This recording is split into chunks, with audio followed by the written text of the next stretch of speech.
Hello, everyone. Welcome to the Route Consultant Weekly Webinar. For those of you who are here for the first time, I'm Leah Nelson. I work on the education team here at Route Consultant. I primarily work with financials and business analysis in all of our different sectors and silos, checking out the market trends, figuring out what businesses are worth, and all of those good things.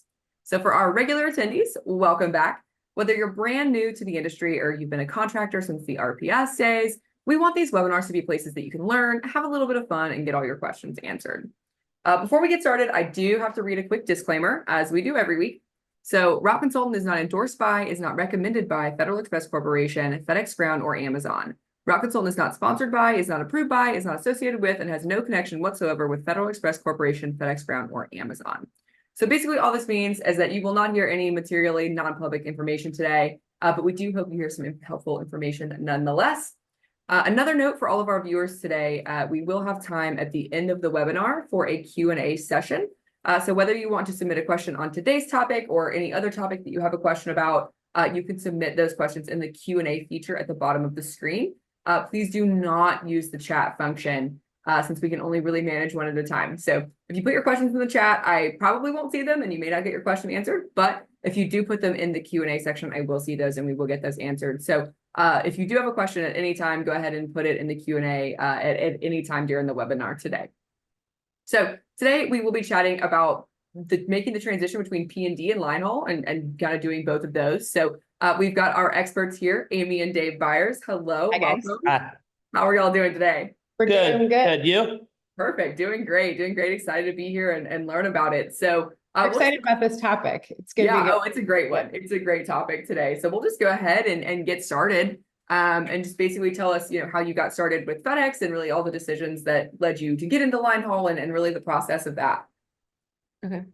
Well, when we decided to get into Linehaul from P&D, we were already P&D contractors for how many years would you say? Been in Linehaul 6, going on 7. So we were in P&D probably close to 12 years. And then we made the jump over to Linehaul, and we actually got into it a kind of crazy way. The terminal was actually suggesting to us to jump into Linehaul and give it a chance. I had been a yard switcher in Columbus, so I had pretty good background with the trailer side of things and the dock and semi trucks and things like that. And I had a little bit of a semi-truck background from growing up in my youth. So we kind of took it and ran with it. The terminal gave us a chance for a free run that they had posted. They needed to fill an unassigned run, and we put in for it. We were awarded it. I didn't even have a CDL at the time, but we hired a driver that had a CDL, bought a semi, and started to run that run. And you went with them And nights. I went with them to learn it. And even though I didn't have a CDL, I knew I could jump in the truck.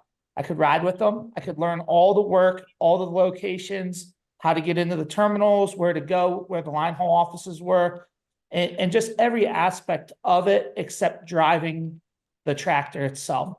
So that's what I would do. I would go to the terminals, and then when we needed to train additional drivers, I could train.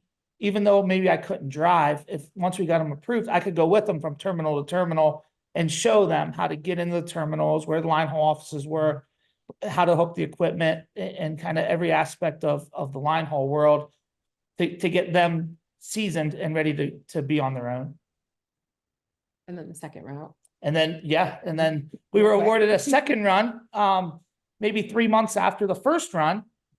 And I did the same thing with that. That way I could go out, I could train the new drivers, get them onboarded and get that rolling.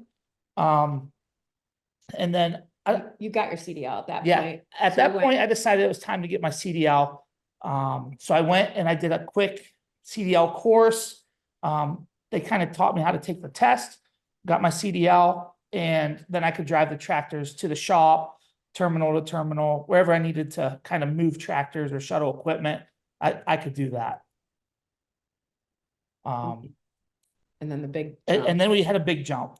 Right. A big jump. Maybe a year later, there was we had a colleague at the time that told us about a failing contractor in a different terminal. And I want to say it was 7 runs, but he needed out right now. So we went and we met with him. At peak, Yeah, it was, by the way, it was. it was in October, and they needed us to onboard it by November, by November Thanksgiving. 22nd, we took over. So Right, yeah. Look at in the Leah's thick eyes, of like, it. no kidding, peak, like Black Friday peak. Oh, my goodness. so we met with that contractor, made a deal, purchased those runs, different terminal, and bought new tractors. His equipment was outdated. So we realized we needed to just start with fresh equipment. So we went out, bought all new equipment and retained all the drivers and made a smooth transition to that and got it up and going. And It was smooth, but. As smooth as it could be. Smooth as it could be. So there were definitely reasons why he was failing. You know, we had to transfer over our medical insurance, which we were able to skip the 60-day wait because we were acquiring the new purchase. But the way he was paying people was almost illegal, the way that he was doing it. So we had to kind of reverse engineer to make sure that these people were netting the same what they were netting, which took a lot more off the top for us. So when we went into it, it was a little bit different, but it was definitely a positive. You know, having both has definitely proven to be a successful model for us. But yeah, so we went from 1 to 2 to 9. And I remember, you know, we had to do that daytime, nighttime, and we didn't have a line haul manager at the time. Dave was managing the nighttime operation. So we were dispatching at 8 a.m. and our guys were coming back from P&D at 5 p.m. And then we were just starting our line haul at 7, 8 p.m. and running through the night. So I remember, I joke and I say I slept like this for a really long time, like my phone on my chest, like waiting for FleetNet to call and waiting for the next, you know, I just didn't want to miss that phone call if something happened. I wanted to be as responsive as possible. So the learning curve on that was, you know, fairly quick, kind of drinking from the fire hose. But we were very committed to learning it, mastering it, and growing it. So it was, you know, definitely more work on the front end. Now we have a line haul manager, and we've grown exponentially. Now we have 20 contracted runs, which 15 is at the hub level, 15 is scale, and we've gotten exemptions for 5, and we run 39 tractors. We run day and night. So it's grown exponentially. We're in 7 line haul terminals. So it's just, you know, the growth is definitely there, but that was kind of our quick, fast 6 years of growth. You know, so it's been fun and we enjoy it. So that's kind of there are some challenges though. And I think, that's one of the biggest questions that we get. Like what are the differences between, P&D and line haul? And I also get the big question, which is, well, which one's better? You know, that's probably hands down the number one question that we get. And I don't think there's a better, but there is different. And when the first thing I always talk about is risk versus impact, or frequency versus impact. And it's a risk layer, which is, so the frequency of accidents with P&D, or the frequency of risk is much higher or much more frequent. And then the impact of those accidents or risks are less. So you hit a mailbox, you know, you hit the back of a car, you hit somebody's garage, you know, there's a rut in somebody's yard, but it happens way more often, right? The majority of our runs are at night, and you're talking about professional drivers that have been doing this for a while, right? So the experience level is higher. The skill level may be higher in some cases because they're certified. They have a professional, you know, certification, CDL. The frequency of a risk situation or an accident is far less, way less, exponentially less. But the impact when something does happen is exponentially greater. You know, it just, you know, it's enough to take you down. I mean, we've had $35,000 tow bills. But it's happened once, right? Where we could talk about the tow bills on the P&D side, which are $200 to $500. they happen, you know, in the snow here in Ohio, it happens for, you know, fairly often. So I think that's probably one of the biggest challenges. So that impact versus frequency definitely is different.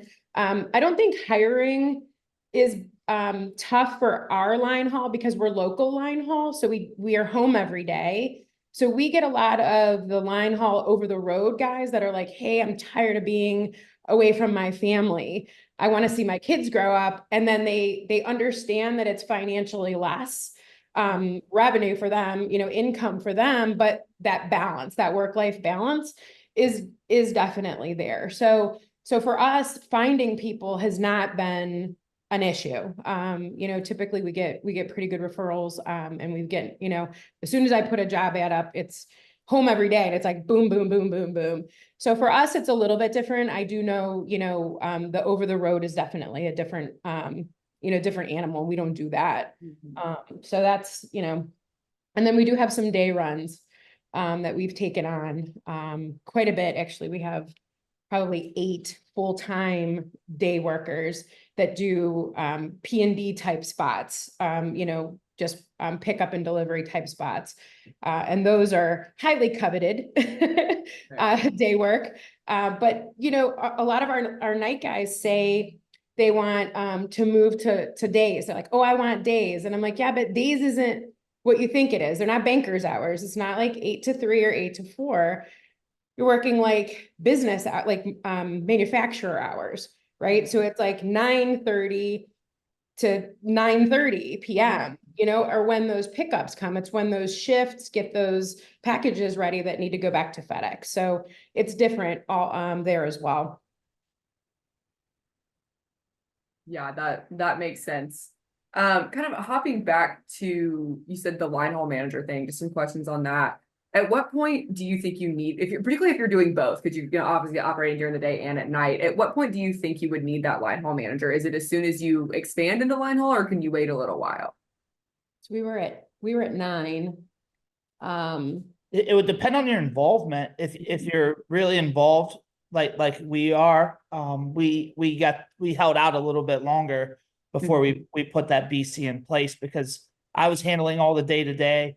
Amy was handling the hiring and kind of the HR stuff. So we didn't need the BC role right off the rip. But it does I'd say 9 is a good spot. But if you don't want to be as hands-on, then, you know, it could be 2 or 3 and you have to have a BC available. But that BC could also be a driving BC or a fill-in BC for you with the CDL, and, you know, a good fit to the company. So I think a big key of that too is if you're doing local line haul, like we are, the difference between a dedicated run and an unassigned run. If you have all unassigned runs, you're probably going to need somebody to manage those dispatches, where the guys are going, what tractor they should be in, what terminal they're dispatching out of. Or if you have guys that are, you know, maybe that's their job, maybe they take that on as well. We have a regional presence, so we are probably 40 minutes away from every single terminal, 20 to 40 minutes away from every single terminal that we're in, all 7 of them. So for us, if someone calls off, we can just shoot somebody down from another terminal. So, you know, the bigger you get, the more call-offs you get, the bigger you get, the more issues you have. So for us, being big, we can cover those small issues. If you're just 1 or 2, you know, when we were just 1 or 2 drivers and we had a call off, that was a decline because Dave's not getting in a truck and we don't have a backup driver for just 1 extra, you know, on call to have somebody rested to pick up that shift at night. Now we have, we run spares also, which are not unassigned or dedicated, contracted. So they're kind of in the wings. FedEx has gotten used to them. So even though they're not contracted, they run every single night. But it's nice because we can kind of shuffle the deck. If a dedicated calls off, whether that's, or a contracted, whether it's dedicated or unassigned, we can move a spare up to them and then shut down the spare, and it's no harm, no foul. So we figured that out kind of along the way. Our management structure now, our line haul manager manages the schedule and all the dispatches for the week. He works during the day. He also manages our Linehaul, our diesel shop. So he does that. And then we have team leads, which are peer leaders. And those are regional. So they kind of start in our base hub and shoot out. And there's one in each geography at 1 to 2 a.m.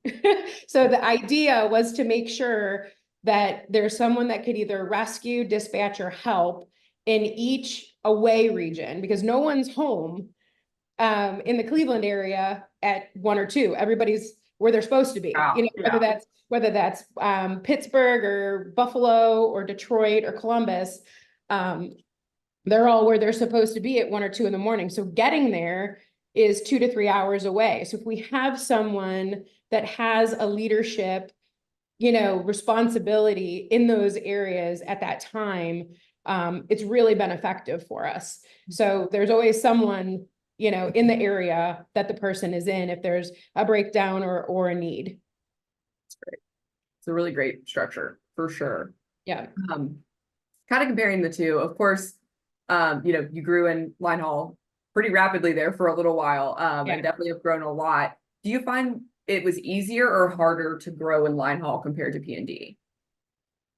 I think it's equally as easy. So obviously with P&D, contractors failing, things changing, compliance is coming and going.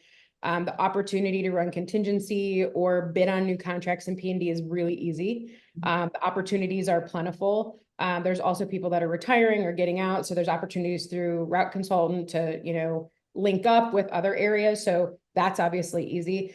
I think it's easy once you're in to get those growth opportunities, because as I mentioned, we're running, well, we have 20 contracts, but we're running 39 tractors. And a couple of those are you know, hoteling. So they're dual running day night. So, you know, so we're running way more, almost double.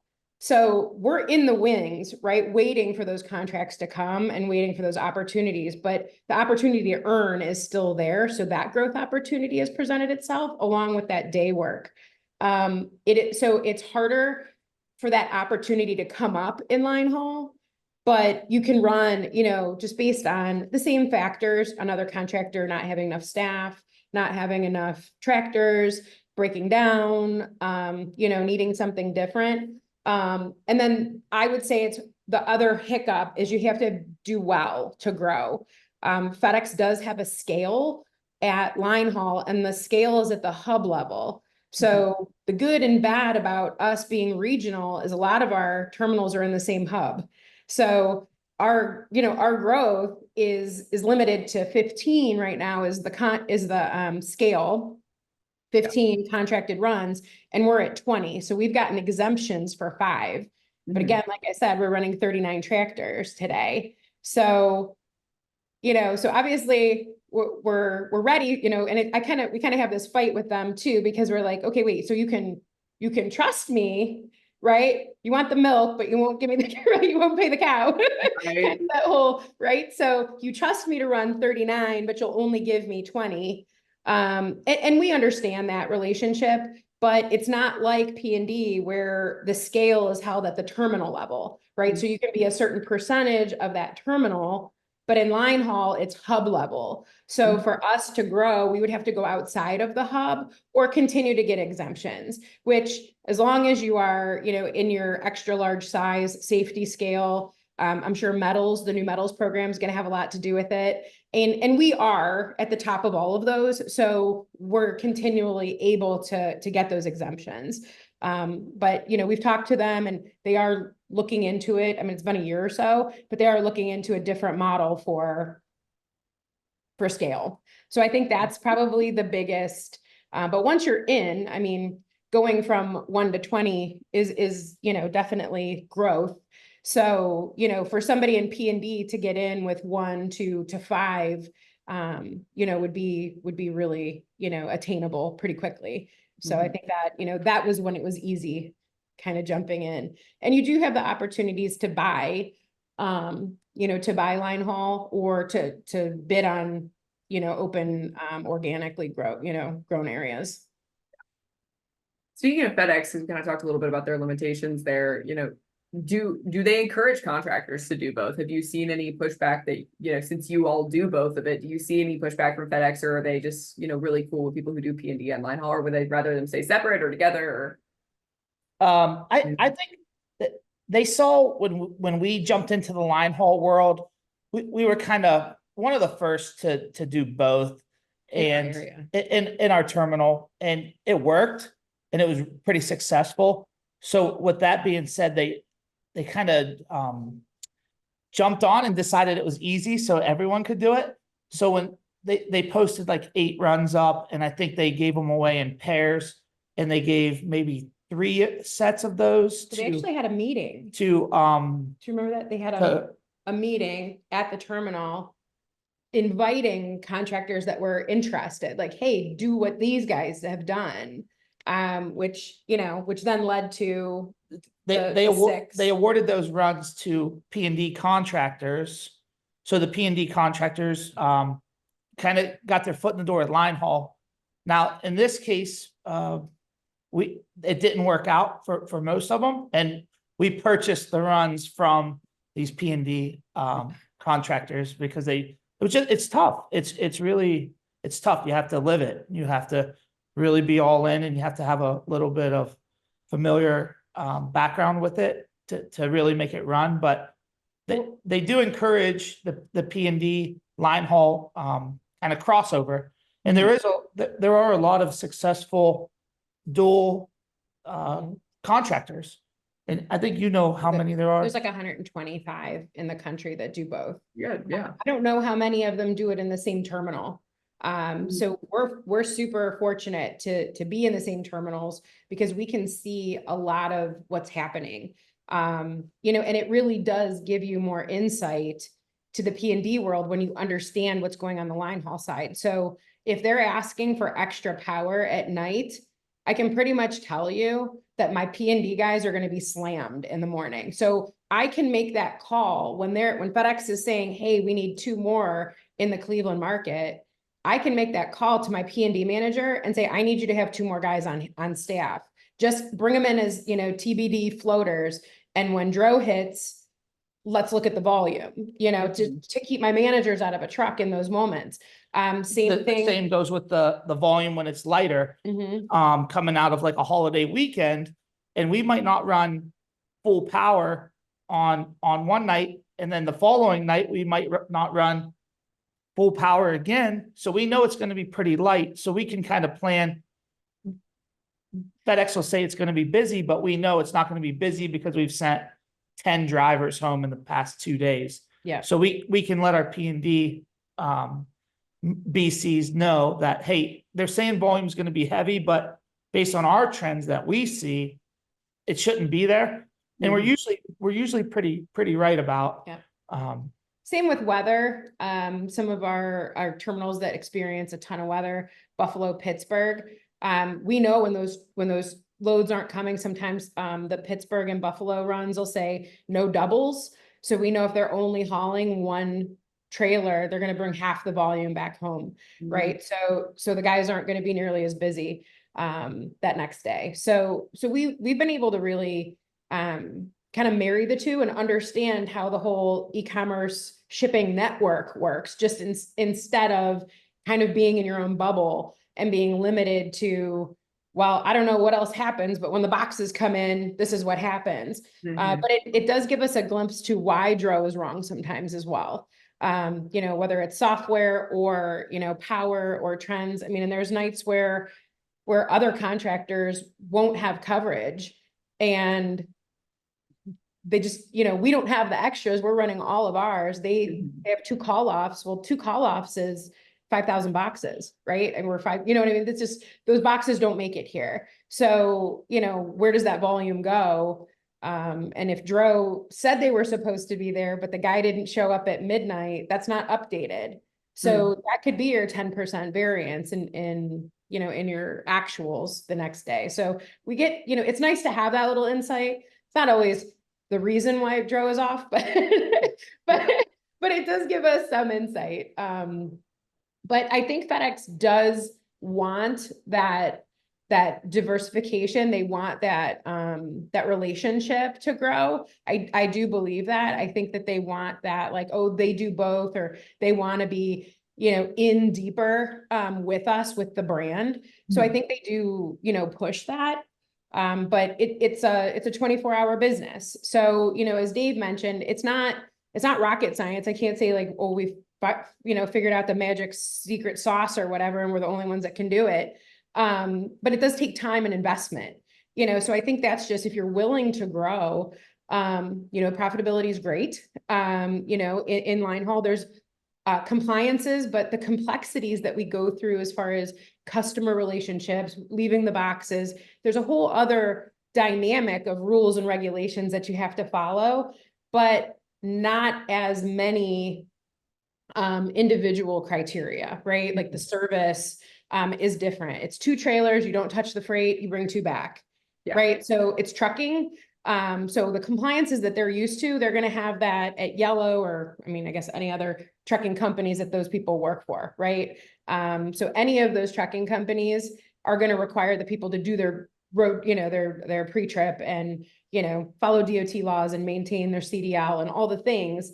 FedEx has, you know, a few specific rules, but they're not anything that's, you know, outside of standard trucking. Whereas, you know, a delivery person, once you get in FedEx, there are so many different things, proof of delivery, pictures, and, you know, where you leave the box and how you code it, and all the different things that we have to deal with on the P&D side. So I think that's, you know, that's just the differences between the two, again, a little bit different. Yeah, absolutely. And kind of, we've talked about kind of synergies between the P&D and Linehaul a little bit, fair amount, but is there anything else you'd like to add on, like, basically how you've used your drivers and your resources, you know, kind of between the two? Anything else you want to add there? So I think that the cool thing that we have been able to achieve is career pathing.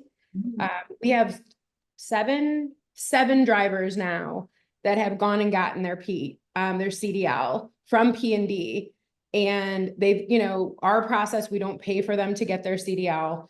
They have to pass the class. So they have to have a little bit invested. And then we put them through the ELDP program with Linehaul. So we have 3 certified drivers that are in the, you know, qualified to do the training of ELDP for us. So once they're certified and they get their CDL, we move them over to Linehaul, and the CDL certificate is worth what they consider 6 months, because FedEx requires 1 full year, the 1 in 3 or 5 in 10 to work. So someone right out of CDL school cannot work for FedEx in that way. But the ELDP program lets you take your CDL certificate that's worth 6 months and then get the remaining, what they consider 300 hours. It's a little bit over, but you get those remaining hours in the truck with one of our drivers. So, you know, it is costly. It's an investment because you have 2 guys in a truck for, you know, 2 to 3 months. But I will tell you that those 7 drivers have learned the FedEx way. They've learned through our culture. They've all been with us almost 5 years because they spent a couple years in P&D, and then they've been in Linehaul for a couple years. So I think having that career path, allowing them to keep their tenure, right, with their vacation, their benefits, 401k, all of those things, and not have to move, has really proven to be a phenomenal model for us. Those guys are the safest, most dedicated, diligent drivers on our teams, and they're the youngest, you know, because they didn't come with bad habits and things like that. We trained them exactly the way we want them to do things, the way FedEx requires them to do those things. So I think that's a huge piece. And then maintenance, right? I think that maintenance resource crossover is definitely with our maintenance shops. That's been an added benefit that we can, you know, kind of use those drivers and those other resources. Anything? Yeah, our tow company, that'll be a Linehaul driver that'll switch out to our tow company, and he'll be the driver. But the good thing about that, he knows the terminals already. He knows how to get into them.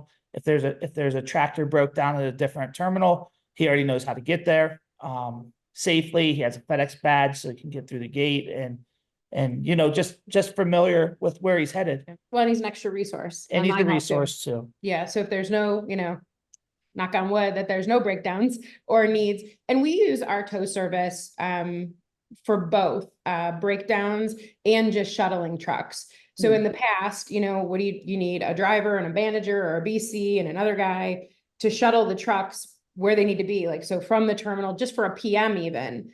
And, if I have my tow truck guy and we don't have a ton of business going on as far as recovery, not outside recovery, internal recovery, we can send him with a perfectly good tractor and have him pick up a perfectly good tractor. There's no rule about only towing bad, broke down trucks. So it's really, the model that we're going for is going to help us cut down on that management shuttle, and really kind of we try to get all the trucks turned during the day so that the night guys, their office, that's their office. They're in that truck 10 to 12 hours.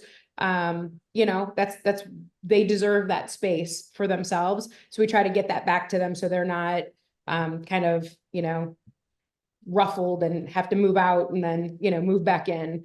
So we try to get that turn done during the day and they can leave all their stuff in the truck and everything. So but those are, outside of that, there's really, no complete crossover. Higher management, we allow them to cross over to help when needed. People go on vacation and things, but at the driver level, there's just that logistical line that they can't cross. Yeah. That's amazing. Well, let's see. I think that's really all the questions that I had specifically. Okay, yeah. So we'll see if anybody who's watching has questions. Looks like we have a question or two in here. If y'all have any more of those, go ahead and put those in the Q&A function. And I'm going to go ahead and cover just some quick listings and just housekeeping things really quickly. So we do have one new listing this week. It's in Southern New York. It's 11 P&D routes listed for $800,000, which is 74% of revenue, and an 18% margin. Does have a manager in place, which is great. So it's a low mileage operation with low stem miles. Again, full-time manager on staff and some assumable truck debt and seller financing available on that listing as well. So if you're anywhere in the New York area, take a look at that. And then for events, we've got some exciting ones coming up here soon. But events, we will post the links in the chat if you're interested in any of these. So we do have our happy hour. Next happy hour is in Denver on Tuesday, September 10th. So if you are in the Denver area, take a look at going to that. And we do have the rest of our 2024 happy hour schedule posted on our website. We have our new virtual new investor summit. That was a lot of words. Available as well. So if you sign up for that virtual course, it does include an in-person workshop at our office here in Nashville, where you can meet the team and learn more about the industry. And speaking of the new investor summit, we are offering an Expo exclusive new investor summit during our Expo next week on August 2nd. So if you're interested in that, go ahead and sign up and we'll see you there. And of course, speaking of Expo, we do have our annual Expo. It is next week in Dallas, Texas. We will be there. Of course, I'll be there. Amy and Dave will be there. The whole team will be there, which is very exciting. So that's going to be next week from August 2nd to the 4th, again in Dallas, Texas. Biggest event every year. Best time to connect with other contractors and vendors and just people to learn from. If you have more questions about, Linehaul or P&D or anything, we've got all our new silos there. Super excited to meet everybody. I love the Expo. I just enjoy it so much every year. So Amy and Dave, have y'all have been to it? Have y'all been to all it? of them? Yeah, we haven't missed one since the very beginning. Amazing. Me neither. So the vendor list this year is just outstanding. We're super excited, not only to participate and meet everybody, all the new people each year, but this year I was looking and the vendor list is just so deep, and we're excited to continue to learn and see where we can partner and improve and streamline. So it's going to be exciting for us this year too. Amazing. So same here. I know y'all have got some sessions. I've got some sessions. So everybody listening, if you want to come learn, we will all be there. So we do have a couple questions here. Let's see. We have one. It says, what are the top two things that y'all recommend for a person that's someone who's new to Linehaul? What are the top, one or two things that you need to know before entering into the Linehaul space? I would say make a friend with a Linehaul contractor. If you're in P&D and you see the Linehaul guys floating around, or talk to the terminal and ask like if there was somebody that you could maybe talk to and meet with them and kind of let them kind of give you a little guidance Yeah. in the right direction. We had some guidance from some really good contractors that really helped us when we started out to kind of work through the paperwork side and the compliance side, because we weren't familiar with that. So they helped us, and it really, really benefited us down the road. I would also say, familiarize yourself with the maintenance companies and make a relationship with them, not just from a financial standpoint as far as billing, because you know, they say the bigger they are, the harder they fall. So in the beginning, before we had our own shop, the bills were, you know, the revenue was there to support it, but the bills were much more surprising, and the turnaround time. So we were able to establish a really strong relationship with Freightliner, with the local Freightliner dealer near us. And they would kind of push us to the top and get our stuff turned. So, you know, when we were smaller, we didn't have the extra tractors, you know, and that, you know, that expense of having maybe a $25,000 to $30,000 tractor sit, you know, as a backup has also proven, you know, to be something that even when you're larger, you know, is a good backup plan. So I think the maintenance and just kind of plan how that looks for you is a good, you know, just something to think about in the forefront before you jump in. Kind of like, how am I going to do this? How long is it going to take? If I only have one driver and one truck, what does that look like when call off or breakdown happens, you know, and kind of think through those processes. And again, like Dave said, you know, ask those questions to current contractors, make the relationship. We even were able to ride along, and we offer that to a lot of people. You know, let them go on a ride with one of our guys and kind of see what it's like. So, you know, depending on, you know, where you are and who you can align yourself with, all that, the more you know up front, the more you're going to be prepared. Amazing, thank you. Awesome. Yeah, relationships are everything. I think really in every aspect of life, and just having connections and people to talk to and ask questions to is just so paramount in any success in any industry. So. Well, and if you think about even for P&D contractors, if you think about if somebody gave you a manual and said, here, this is how you do P&D, it's totally not like that. Right? So you can do all the in theory you want, but until you are there and in it, and those relationships are really, you know, I'm focusing 100% on kind of learning this, but you need to focus on this, this, and this. So to that gentleman's question, you know, kind of what are the hot buttons I need to focus on first? You know, is different than kind of textbook learning. So I think, you know, those relationships, to your point, are so key.